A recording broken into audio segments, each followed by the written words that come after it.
Hey, what's up, guys? Welcome back to TCG University. It's me, Noah, here doing another deck profile for Gran Torino for our campus championship on the hero rankings.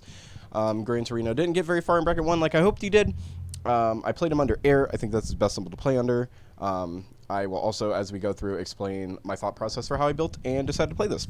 Gran Torino's a 6-hander, 26 health that says response, destroy a foundation. After your charge, fury, or kick attack is blocked, build it face down, committed, playable while committed. And then enhance, commit, discard a card, add 1 face down foundation from your hand, or to your hand, and then your rival discards a card as well. So let's crack right into it. First off, we had 2 copies of Earphone Jack. We're playing a charge lineup for this deck instead of Fury or Kicks.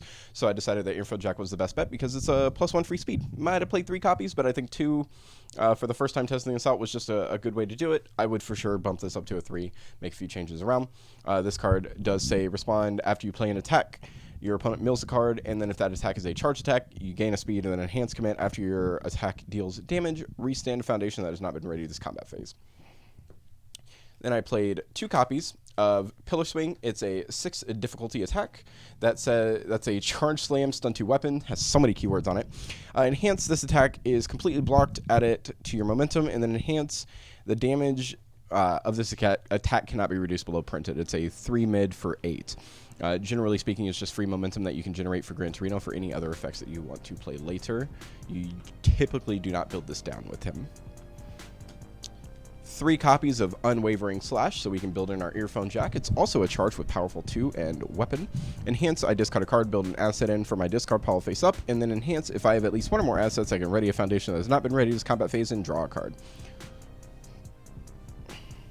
Moving, we go to 4 copies of Training Knife Strike. This character does have Void.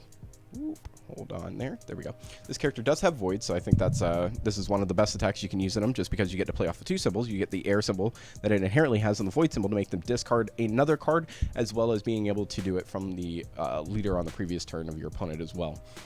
So they don't block, they discard, or they end up essentially wasting a card in their hand to block anyways. It also has EX2, so you can give it a bit of extra speed, but usually it's just here to round cards out of their hand, and then you can also just build it back down.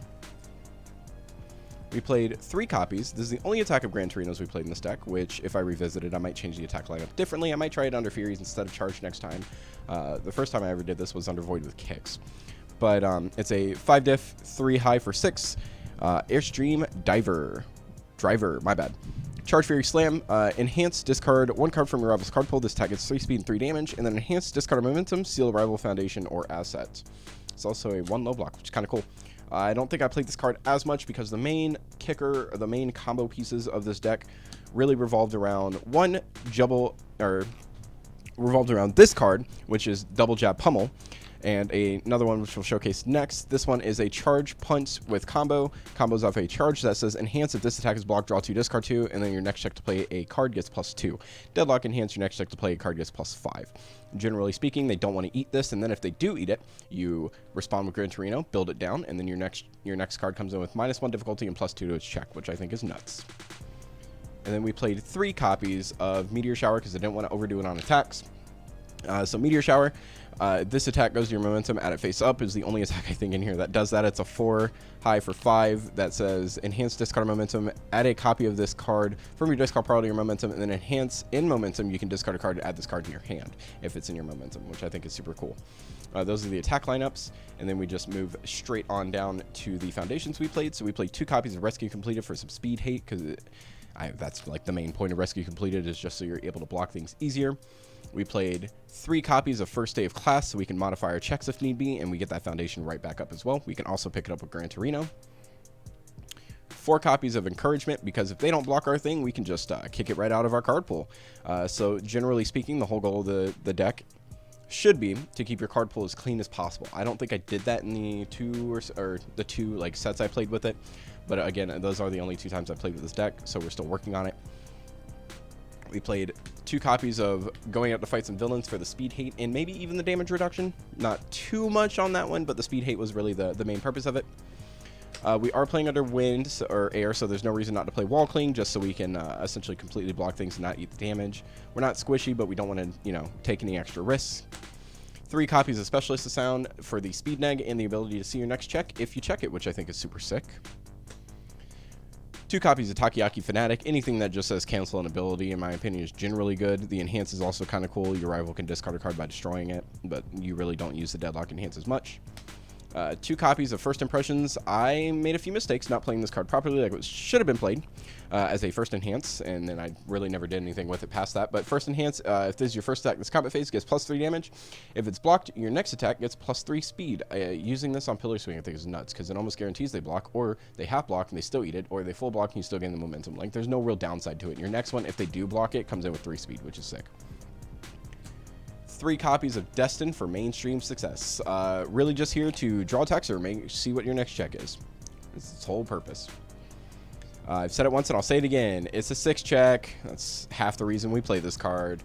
I mean, against punch decks, it's nice. It's like a nice, ooh, whoa, look at this cool tech piece. It also has a really good block mod, but the 6 check is really the important part for it. 3 copies of Training with Gunhead. If we come across any throw decks, this is really good against them, but because we modify the checks of our attacks, we're able to constantly give attacks speed. 3 copies of Small Limber. I probably should bump this up to a 4 of, but I'm low-key afraid of 4 checks as opposed to being afraid of 2 and 3 checks. I'm not that scared of as much. But commit your Charge Fury or Kick Attack gets 1 damage, 1 speed, and then respond once per turn after a card leaves your staging area during the combat phase. Ready this foundation. Playable while committed. We're playing under Wind. Amphibious. Because we can kick cards out of our card pool, there's no reason not to play this to restand it. 4 copies of Observant Student. We play a few ranged attacks in there that we could attempt to pick up. James definitely stopped me from doing that. Kind of blows, oh well. But it does also let you see the top card of your deck, which is cool. 3 copies of Release, so we can make our blocks easier. It's also just a good spam and a good block, but it is a 4 check, so we're a little iffy on that. And then we play 4 copies of Requesting Assistance, so we can restand our foundations and pass blocks or continue on our attack string. Overall summary, I really like Gran Torino. I think this character's nuts. I think the next time I build him, we're going to try him under Fury. I don't know under what symbol for sure, but it might just be Fury under Air. I don't think there's too many Furies under Good. Otherwise, hope you guys enjoyed this deck profile. Make sure to like, comment, subscribe. And as James would always say, because I still don't have a tagline yet, stay learnt.